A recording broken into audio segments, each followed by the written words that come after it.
This is Inside the Right. So, Tim, we've got big news here. Donald Trump convicted on all 34 felony counts.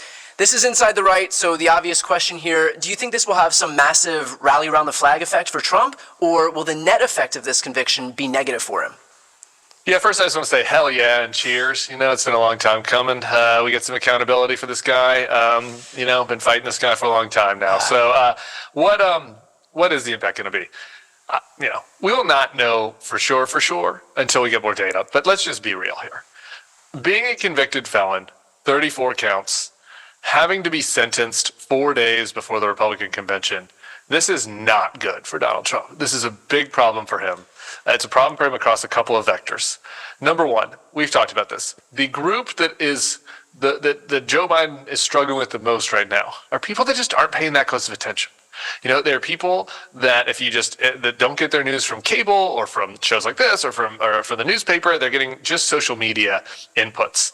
And, is it going to have an impact on those people to hear that Donald Trump has now been unanimously convicted of business fraud, of defrauding the country with lies about his affair? You have to think that it will impact some of them. Will it impact all of them? Are there some people out there that might come to Trump's defense? Sure. This isn't a 100-0 thing. But on balance, I think that if you're just looking at the core groups of people, the people that have low engagement, this is going to break through. The first time a president's ever been convicted, if they might not know the day-to-day of everything that's going on in Gaza, or everything that's going on in these trials. They might not know Judge Merchan's name, but they're going to know he was convicted. That's going to matter. And then the other group that we talk about a lot, these softer Republicans, the college-educated Republican types, the Nikki Haley types, they are more engaged, so they're more familiar with the merits of the trial. But there's a certain percentage of them they're conscientious. It's like, you've got a lot of, let's stereotype a little bit. You get a lot of people show up to their kids' school board meet. You know what I mean? We got a lot of class moms, and a lot of dads who are coaching, or moms who are coaching and dads who are class dads, right? Like that's the type of person that this Nikki, do they want a felon to be the president? You hear from them, we hear from them in focus groups. You never know what people are actually going to do until they do it. Now happen. It's let's see, right? It's different to say hypothetically. It would change my opinion, but I think if you look at both of those groups, on the balance, it's going to hurt Donald Trump with both of them. How much? We'll see.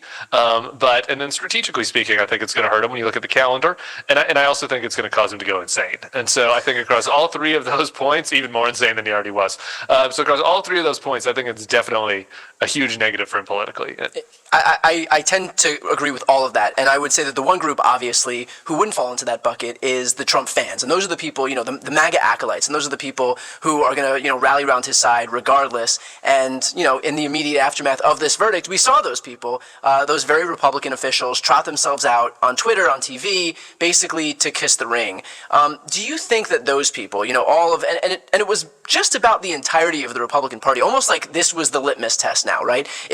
During the trial, it was how many of these people can dress like Donald Trump and show up behind him to do his bidding, in an effort to circumvent the gag order on his behalf. Now it's how many of these Republican officials can go on Twitter, go on TV, and basically breathlessly defend the guy. So do you think that they're hanging themselves here by so quickly aligning themselves with a convicted felon ahead of an election where they're going to need moderates to win, and being a convicted felon isn't going to redound to their benefit? Yeah, some of them are in some of these swing states. And you see a lot of these Republican senators in the swing states are doing worse than Trump, really, because they're getting kind of the worst of both worlds. Some of the Trump voters don't trust him, and then the Democrats and independents look at him like, you seem crazy, like you're all the way with Trump, right. So they're kind of in a sour spot. So I do think for certain people it'll hurt them. I do think, just in the interest of fairness, it is going to help Trump raise money, and that's just reality, right? So Trump, there's a huge money gap between Biden and Trump, so Trump will be able to narrow that. That's the one. I hate to even call it a silver lining, but that's the one, positive that Trump will happen. You see these people on Twitter, these conservatives who are like, now I'm going to crawl over glass for Trump. I saw that for 3 people. It's like, sorry, bud, you can crawl over glass if you want, but you still have one vote. One vote is one. Yeah. You can. And by the way, anybody who's claiming that they were going to crawl over glass probably wasn't too on the fence beforehand. Yeah, exactly. So, someone holds their nose and votes for Joe Biden, and you crawl over glass and use your bloody fingers to vote for Trump, it's still 1-1. It doesn't really matter. You don't get points for bonus. But one example just to show you how disastrous this is for Republicans, for the tiny group of Republicans who are responsible in trying to navigate this sorts of thing, and to show how much of a litmus test it is. I don't know if you saw this. Governor Larry Hogan, former governor of Maryland, now running for Senate. He's probably the most moderate of the Republicans out there these days running for Senate. So he put out a responsible, normal statement. Regardless of the result, I urge all Americans to respect the verdict in the legal process, etc. Chris LaCivita, the campaign manager for Trump, tweets that, replies with, "You just ended your campaign." Not only are some of these Republicans, trying to curry favor with him by sucking up to him today, but the Trump campaign is wielding this like a sword. They're making this a litmus test. They're saying you are not welcome here. Remember the old what was the thing that Nikki Haley people put on shirts? Permanently barred. Yeah, That's yeah. what they're out there saying. If you just think we should just respect the justice system, then you're barred. You're not welcome here. I think that's really telling about the state of the party, and I think that's going to be damaging both for Trump and for Hogan, right? Like that's bad for both sides, right? Because the Hogan people are like, "Fuck you," you know what I mean? It's a Yeah. two-way where they are, they're alienating the people on each side of that dividing line within the party. Totally agree. Now, surprisingly, there was, kind of aligned with Larry Hogan's, but even farther in the other direction, Mo Brooks, a Republican from Alabama, tweeted, "At Real Donald Trump, guilty of 34 felonies per jury of 12 random citizens, none sought job. GOP faces choice. USA future at stake. Keep Trump as nominee and gamble USA's future, or replace Trump with a good character nominee and beat the stew out of Biden." So, first of all, after what feels like a lifetime of people telling Biden to drop out every time he breathes the wrong way, it's kind of like, it feels like we're in a parallel universe here to see someone actually call on Donald Trump to drop out. Even though the equivalency here is like Joe Biden misplaces a modifier and they call on him to drop out, and then Donald Trump, it takes 34 felony counts, convicted of 34 felony counts, to actually get the first tweet here. But do you think that this kind of thing actually has legs? Well, I don't know if it has legs in the sense it'll get him to drop out, but I think it's very telling and important because Mo Brooks, first, good on you, Mo Brooks. Mo Brooks was never my cup of tea in the Republican side. He was always a Tea Party, far-right Republican. He was MAGA, frankly. And then he and Trump had a falling out over, the post-January 6th fallout. Mo Brooks was pretty sympathetic to January 6th, frankly. It was like in the aftermath of it that they had a fallout. But it's interesting because it's like if somebody like Mo Brooks, a far-right, fire-breathing conservative Republican, can look at this and just with clear eyes say, nope, you're a felon, this is how the system works, we should trust the system, then to me, I think that you can use that as a cudgel to push back against the Marco Rubio, all these, succubuses, these, cowards, right, that know better, that are making these BS arguments. It's like, no, look, Mo Brooks is conservative. He knows that this was legit, and I think that is an important validator, when kind of making arguments about this going forward. And so I'm glad he put that out there. Now, we've spoken here about the political implications, but what about the moral depravity on display with these Republicans who kind of are beside themselves, sprinting to coddle someone who is now a convicted felon? Like, it seems to me that there's nothing he can't do, really, to lose support from these people. I mean, we've seen that on display before, but now this is another level. I mean, convicted on all 34 counts, to Mo Brooks' point, of a jury of his peers who didn't want to be there. Yeah, I actually think it's even worse than that, Ryan, as far as the depravity, because not only are they going to his defense, but they are, to a person, undermining the American justice system, turning people against it, trying to convince people that we should tear the whole system down. I mean, it's like Civil War type rhetoric out there from, I've been watching Fox, Newt Gingrich, but sitting members, Greg Abbott, I saw called this a banana republic. Mike Johnson, the Speaker of the House, who I've praised a couple times for doing the right thing on Ukraine. Across the board, these Republican politicians out there and the surrogates saying that this is illegitimate, that this is a banana republic. There's a congressman from Georgia, Mike Collins, who is out there saying that Republican DAs and AGs now need to start indicting Democrats. And this is very dangerous stuff. It's a powder keg. It is undermining the confidence in our system.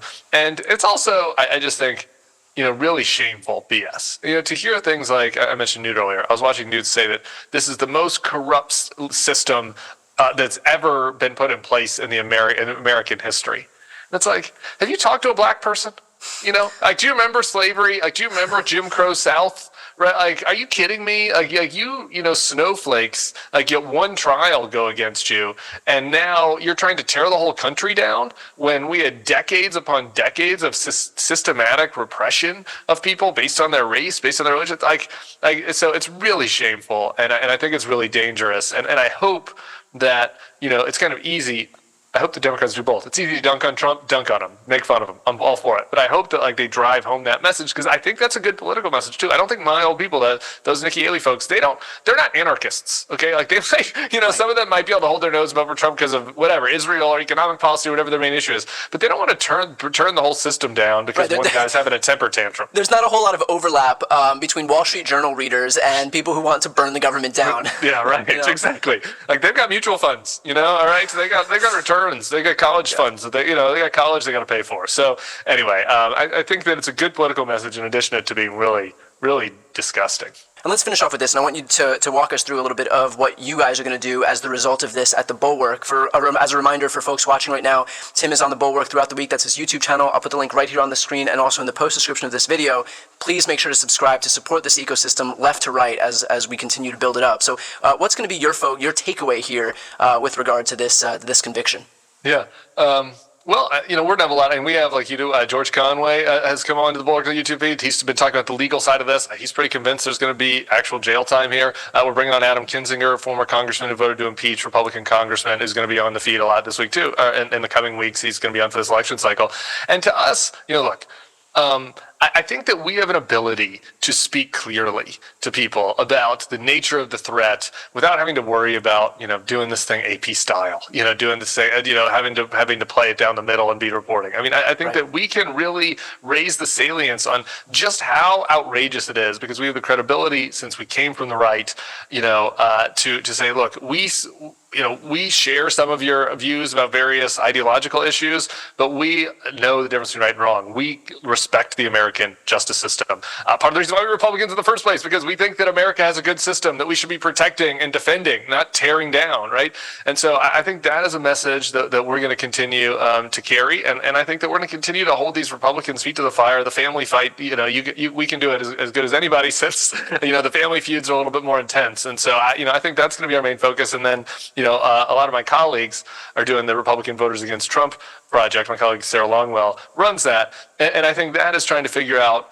They're going to go out with the focus groups and go out and talk to people, regular people that voted for Trump, and find voters that voted for Trump to put in their own words what pisses them off about this. You know, because it's important to have those messengers are going to be more credible at the key voters, like finding people, you know, who speak like regular Americans, talking about why they're upset with it, rather than, you know, having it be kind of pundit class talking points, which sometimes a lot of these swing voters tune out because just like wah wah wah, you know. So those are kind of the main efforts that we're going to be looking at over the next few weeks. Well, look, I think that's especially important because, as you alluded to, I mean, you guys are Republicans, former Republicans, independents. It's going to be a lot easier for you to make that pitch to these disaffected Republican voters or former Republican voters, former Trump voters even, than it will for someone like me, you know, a communist Marxist Democrat, a radical leftist to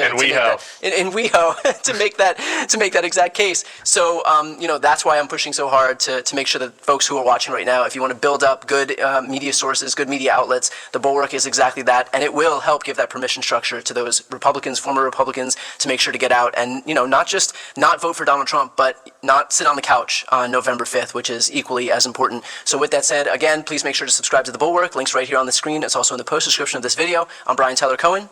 I'm Tim Miller. This is Inside the Right.